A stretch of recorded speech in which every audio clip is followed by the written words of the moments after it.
The massive creature known as Subject 87 paced in its reinforced cell aboard the United Earth Defense Station. Its black scales absorbed the harsh fluorescent lighting, and its 6 eyes glowed with an inner fire that made even the bravest guards turn away. Everyone knew the stories. This was the last surviving member of a species that had terrorized the galaxy for centuries. Captain Tom Reed stood watching through the observation window, his weathered face reflecting in the thick glass. Unlike his fellow officers who kept their distance, he had noticed something different about Subject 87. Where others saw savage movements, he recognized a pattern, almost like a dance. Where they heard growls, he detected subtle variations that reminded him of speech. "Sir, the daily feeding is about to begin," announced Guard Wilson, holding the control pad that would drop synthesized meat into the cell. "You don't need to be here for this. It's not pleasant." Tom waved him off, keeping his eyes fixed on Subject 87. "I'll stay. Have you ever noticed how it arranges the food before eating? There's a deliberate sequence to it." Wilson shifted uncomfortably. "With all due respect, sir, you're seeing things that aren't there. This is the same species that destroyed 3 colony worlds. They're animals, nothing more." But Tom couldn't shake the feeling that they were all missing something crucial. Over his 20 years in space, he'd encountered genuine beasts, creatures that acted on pure instinct. Subject 87 was different. Its actions showed planning, consideration, and most importantly, restraint. Despite its immense strength, it had never once attempted to break through the barriers, even though the stress tests suggested it might be capable of doing so. The feeding commenced, and Tom watched intently as Subject 87 approached the food. Just as he'd observed before, it carefully separated the portions into precise geometric patterns before consuming them. This wasn't random behavior, it was ritual, culture. Later that night, Tom sat in his quarters reviewing historical footage of Subject 87 species. The official reports painted them as mindless destroyers, but he began to notice inconsistencies. The attacks attributed to them had been chaotic, yet the ruins showed signs of precise damage, almost surgical in nature. What if they hadn't been attacking at all? What if they had been searching for something? Against all protocols and the warnings of his colleagues, Tom made a decision. He would try to communicate with Subject 87. Not through the standard translation matrices that had failed before, but through something more basic, patterns and repetition. The next morning, he arrived at the observation room earlier than usual. Using the food delivery system, he arranged the synthesized meat in the same geometric pattern he'd seen Subject 87 create. Then he waited. When Subject 87 entered that section of its cell, it stopped abruptly. All 6 eyes focused on the pattern, then slowly shifted to where Tom stood at the window. For the first time since its capture, the creature moved directly to the observation glass.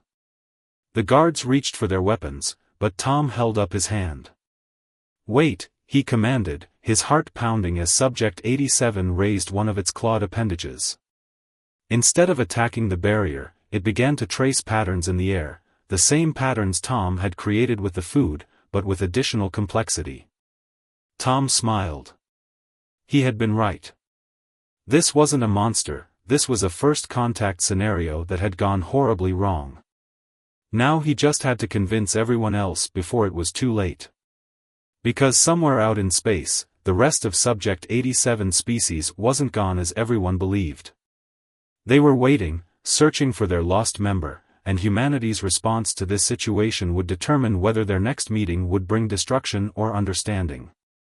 Over the next few weeks, Tom spent every free moment at the observation window.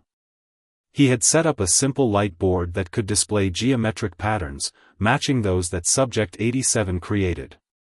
The other guards thought he had lost his mind, but Tom knew he was on the verge of a breakthrough.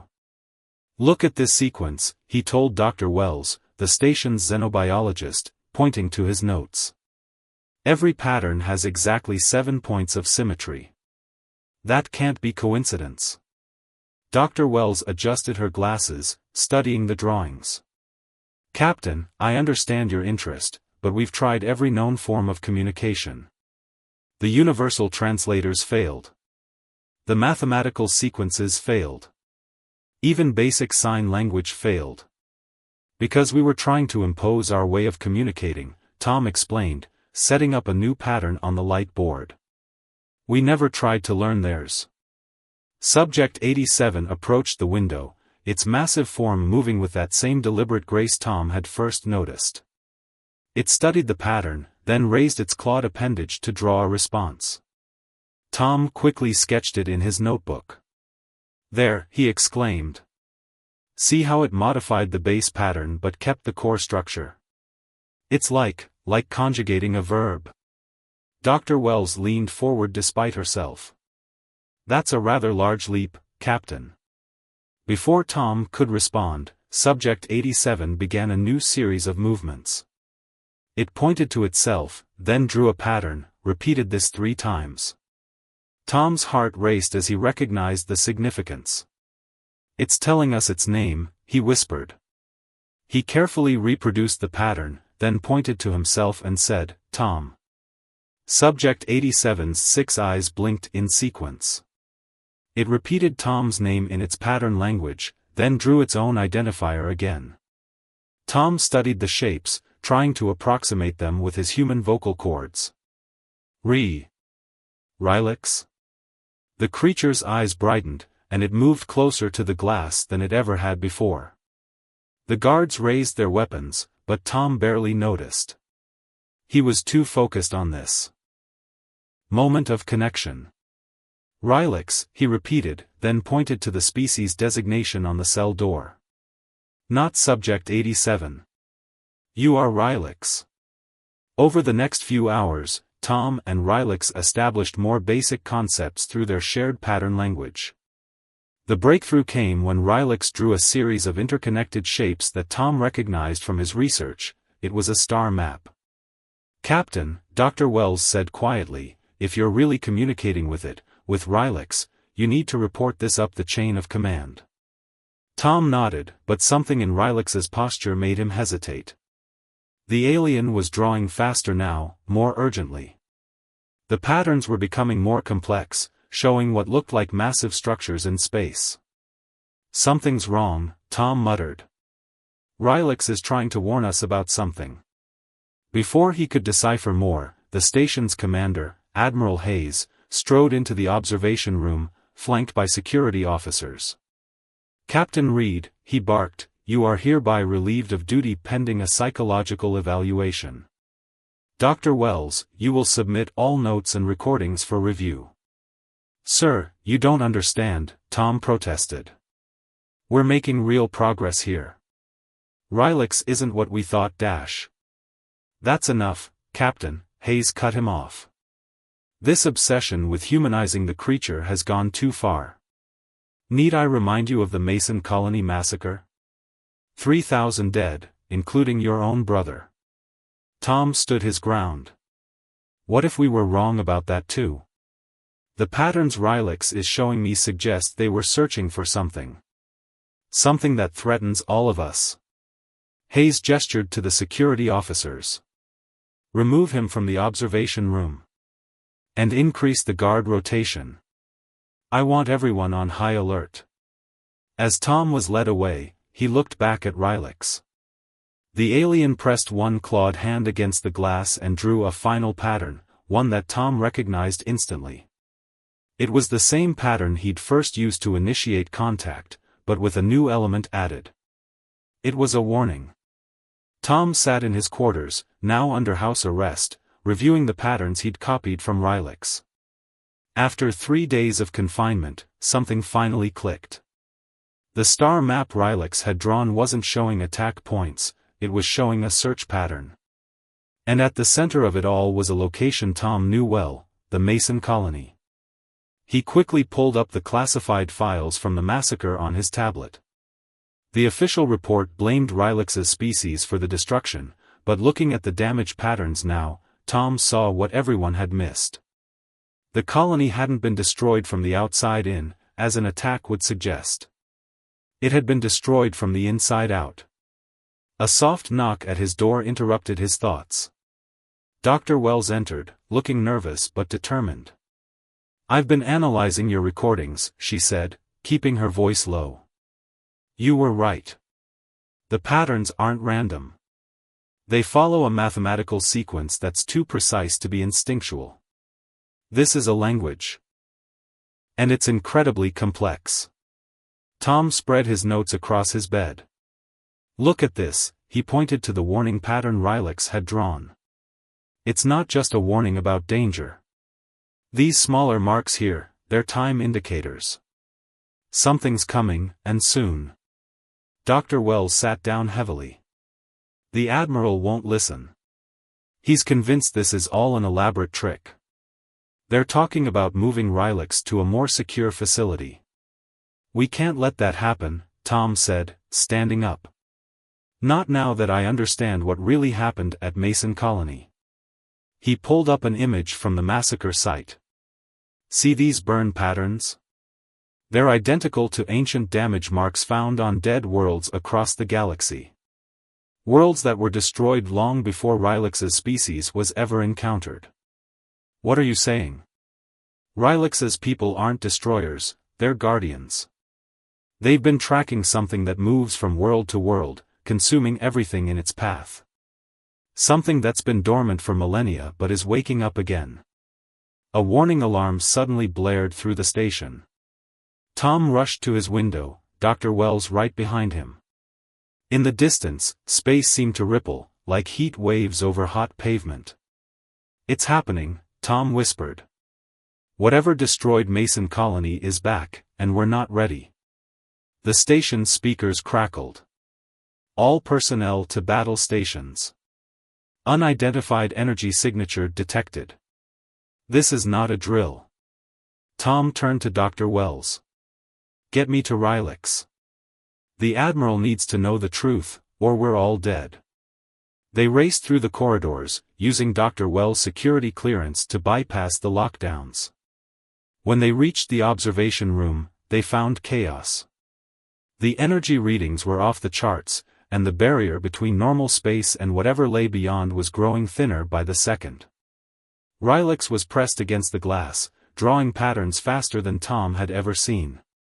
Now that he understood more of the language, the message was clear: beneath the station, inside the very moon they orbited, something ancient was stirring.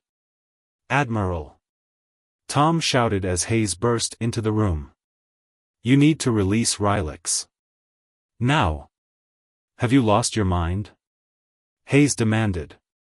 "We're under attack." "No," Tom said firmly. "We're about to be. But not by Rylix's people. They've been trying to prevent this. The Mason Colony, all those other worlds, they were trying to stop something that hides inside planets, waiting for the right moment to emerge and feed. Something that's been sleeping inside this moon." The station shuddered. On the monitors, the moon's surface began to crack. Rylix drew one final pattern, simple, desperate, clear. Tom recognized it instantly. It was the same pattern that had been found carved into the ruins of Mason Colony, now finally translated. "Let us help, or all will be lost." Admiral Hayes looked from the disintegrating moon to Rylix, then to Tom. In that moment, with alarms blaring and the station groaning under increasing gravitational stress, humanity's future hung in the balance. And Tom prayed they wouldn't let fear blind them again. The command center erupted in chaos as the moon's surface split open like an eggshell. Through the station's windows, they watched in horror as something vast and dark began to emerge from the crater. "Release the containment protocols," Admiral Hayes ordered, his face pale. "Let it out." Guards rushed to Rylix's cell, disabling the energy barriers. The creature moved with incredible speed, but instead of attacking, it went straight to the command console. Its claws flew across the controls, drawing patterns that the computer began to translate into commands. "It's sending out a signal," Dr. Wells announced, watching the data stream across her screen. Some kind of high-frequency broadcast. Tom stood beside Rylix, watching as the alien's 6 eyes tracked something on the display that human eyes couldn't see. Not just a signal, he said. A call for help. The thing rising from the moon was like nothing in Earth's database. It had no fixed shape, its form constantly shifting between states of matter. Where it touched the moon's surface, rock simply ceased to exist, converted into energy that the creature absorbed. Evacuation protocols initiated, the station's AI announced. All personnel proceed to emergency vessels. We can't run, Tom said firmly. If this thing gets loose, it won't stop at one moon. The entire solar system will be its feeding ground. Rylix drew a new pattern, one that made Dr. Wells gasp. These energy readings, they're identical to what we found in the Mason colony ruins. But magnified 1,000 times. The station shuddered as the creature's energy field brushed against their shields. Warning lights flashed across every console. Multiple ships detected entering the system, a technician announced. They're like nothing we've ever seen. Through the observation window, sleek vessels appeared, their hulls covered in the same patterns Rylix used to communicate. They moved with impossible grace, taking up defensive positions around the station. Your people, Tom said to Rylix. They came. The alien nodded, then began drawing a complex series of patterns. The translation matrix, now updated with their recent discoveries, converted it to English. The Ancient Ones seeded these weapons throughout the galaxy before your kind learned to make fire. They sleep within planets, consuming them from within when they wake. We have hunted them for generations. The one beneath your moon sensed our approach and woke early. Admiral Hayes watched as the monster continued to rise, now larger than the station itself. How do we stop it? More ships arrived, their hulls glowing with contained energy. Rylix's patterns became urgent. Your weapons cannot harm it. But we learned to trap them, to bind them in chains of light and thought. We need your station's power core. All of it. That would mean sacrificing. The station, Dr. Wells said quietly. Better than sacrificing Earth, Tom replied. He turned to Hayes. Admiral? Hayes looked at the creature, then at the alien ship standing ready to help, and finally at Rylix. In that moment, he saw what Tom had seen all along, not a monster, but an ally against something far worse.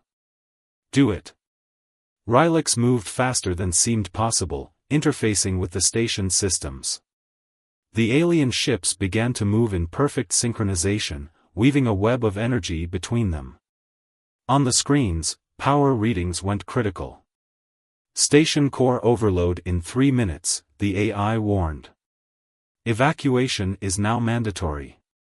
Get everyone to the escape pods, Tom ordered. We'll handle this. As the command center emptied, Tom stayed with Rylix, helping to reroute power systems. The alien ships tightened their formation as the ancient horror reached for them with tendrils of pure darkness. Core overload in 1 minute. Rylix turned to Tom and drew one final pattern. The translation was simple, thank you for seeing the truth. Through the window, the web of energy began to glow brighter than a sun. The ancient creature recoiled, but it was too late. The trap was set. Now they just had to spring it. Core overload in 30 seconds. The station's emergency lights cast everything in a pulsing red glow as Tom and Rylix worked at the main control panel. Through the reinforced windows, they could see the ancient horror writhing against the energy web created by Rylix's people's ships. Power rerouted to main deflector array, Tom announced, his fingers flying across the controls. But there's a problem. Someone needs to manually activate the final sequence from the core room. Rylix's patterns appeared quickly on the screen, the radiation would kill any human instantly. My species is more resistant, Rylix added through the translation matrix they'd finally perfected. I will go. Tom shook his head. No. You're needed to coordinate with your fleet. I'll do it. The alien's 6 eyes all focused on him. You will die. 20 seconds to core overload. Tom smiled grimly. My brother died at Mason Colony because we didn't understand what was happening. I won't let anyone else die because we failed to act. He turned to leave, but Rylex's massive form blocked his path. The alien drew a new pattern, one Tom had never seen before. The translation appeared, there is another way. But it requires trust. Complete trust. From a hidden compartment in its scaled body, Rylex produced a small crystalline device. The translation continued, this will protect one being from the radiation. We use them to survive in space. But the bonding process is intense. Few of your kind have ever experienced it. 10 seconds to core overload. Tom didn't hesitate. Do it. Rylex pressed the crystal into Tom's hand. The moment it touched his skin, Tom felt like his entire body was on fire. His vision exploded with patterns and colors he'd never seen before, his mind expanding to accommodate sensations no human was meant to process. The crystal links our life forces, Rylex's thoughts appeared directly in Tom's mind. Now run. Tom ran through the empty corridors, his movements somehow faster and more precise than should have been possible. He could feel Rylex in his mind, guiding him, sharing strength. The core room was bathed in lethal radiation, but Tom felt only a warm tingle as he entered. The crystal pulsed against his chest, keeping him alive as he reached the main control panel. 5 seconds to core overload. Through their shared connection, Rylex guided his hands to the right controls. Tom could see the patterns now, not just with his eyes but with his entire being. He understood at last how Rylex's people saw the universe, as an interconnected web of energy and purpose. The ancient horror screamed, a sound that existed not in air but in the mind itself. It sensed what they were about to do. Core overload initiated. Tom slammed the final sequence into place. The station's power core began to pulse with blinding light. Through the crystal's connection, he felt Rylex coordinating with the fleet above. The energy web they'd created began to synchronize with the station's core frequency. The horror fought desperately now, its formless body thrashing against its bonds. But it was too late. Tom felt rather than heard Rylex's command to the fleet, now. The station's core released its energy in a massive burst, channeled through the alien ship's web. The ancient horror was caught in the middle, trapped between technologies separated by millennia but working in perfect harmony. The creature's form began to collapse in on itself, forced into a state of matter that could be contained. The alien ships moved closer, their energy web contracting, compressing, sealing. Through his enhanced senses, Tom watched in awe as the horror that had destroyed worlds was reduced to a sphere no larger than a basketball, trapped in a prison of light and thought. When it was done, Tom stumbled back from the controls, exhausted but alive. The crystal was warm against his skin, and he could still feel Rylex's presence in his mind, concerned, relieved, and somehow fond. The creature is contained, Rylex's thoughts came through. But this is only the beginning. There are more out there, sleeping, waiting. And now we know they're waking up. Tom straightened up, looking through the core room's window at the fleet of alien ships. Then we'll face them together. He felt Rylex's approval and something more, hope. For the first time in centuries, the Guardians of the Galaxy were no longer alone in their fight. 1 week after the battle, Tom stood before the United Earth Council, the crystal still warm against his chest. Beside him, Rylex towered over the assembled leaders, but no one showed fear anymore. Not after what they'd witnessed. The data is conclusive, Dr. Wells stated, projecting images above the council table. The ancient horror we contained matches energy signatures found at over 300 dead worlds across the galaxy. And those are just the ones we know about. Tom stepped forward. Thanks to the crystal's lingering effects, he could still sense patterns in the air that normal humans couldn't see. He felt Rylex's quiet encouragement through their bond as he began to speak. What we thought was an invasion force was actually a search and rescue operation, he explained. Rylex's people, the Guardians, as they call themselves, have been fighting these ancient horrors for longer than humanity has existed. They didn't destroy the Mason colony. They tried to save it. The council chamber's screens displayed footage from the battle, showing the perfect coordination between human technology and Guardian ships. Admiral Hayes, now one of their strongest supporters, pointed to the containment sequence. The combination of our power core and their energy web created something entirely new, Hayes said. Something neither species could have achieved alone. And we're going to need more innovations like that, because there's worse news. Dr. Wells changed the display to show a galaxy map marked with pulsing red dots. We've detected energy signatures matching the ancient horror on 17 worlds within Earth-controlled space. All dormant, for now.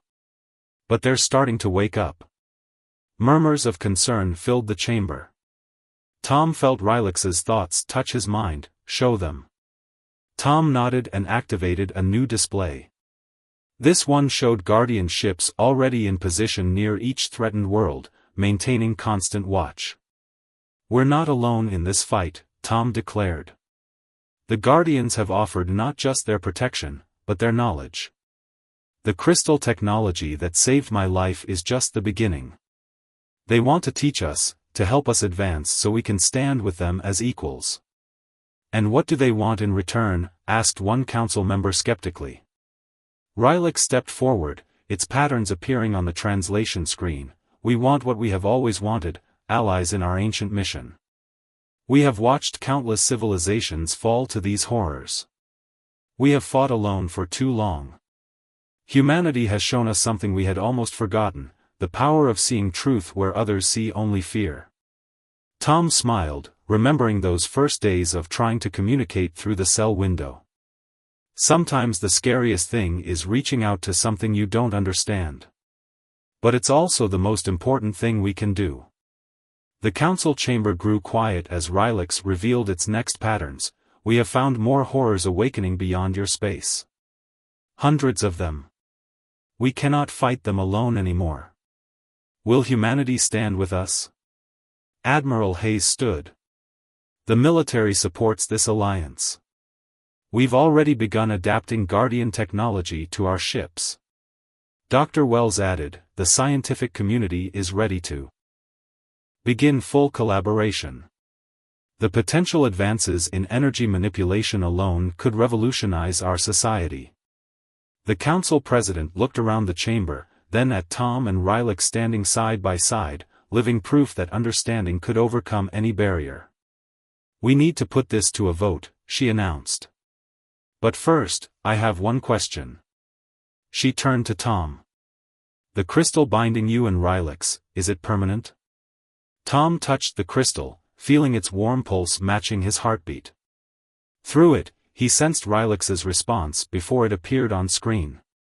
The bond can be broken, the translation read.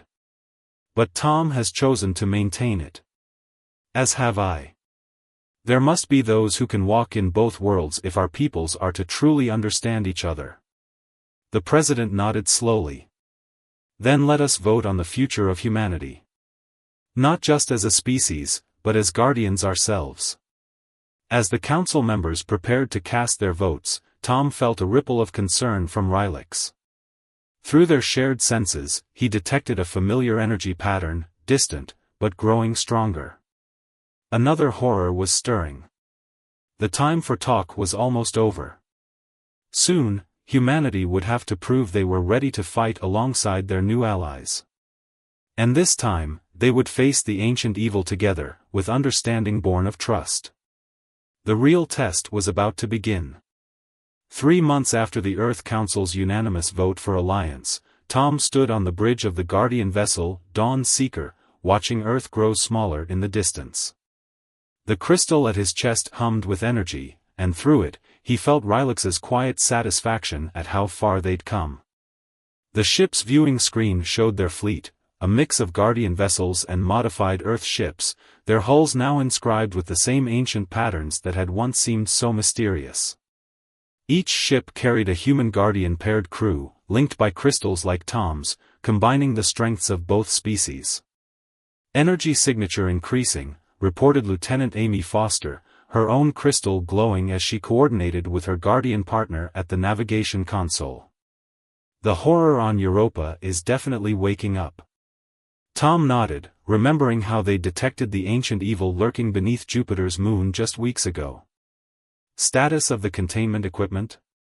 Ready, Rylix replied through their shared link, the thought accompanied by detailed technical data that Tom's crystal-enhanced mind could now easily process. But this one is larger than the first. The battle will be harder.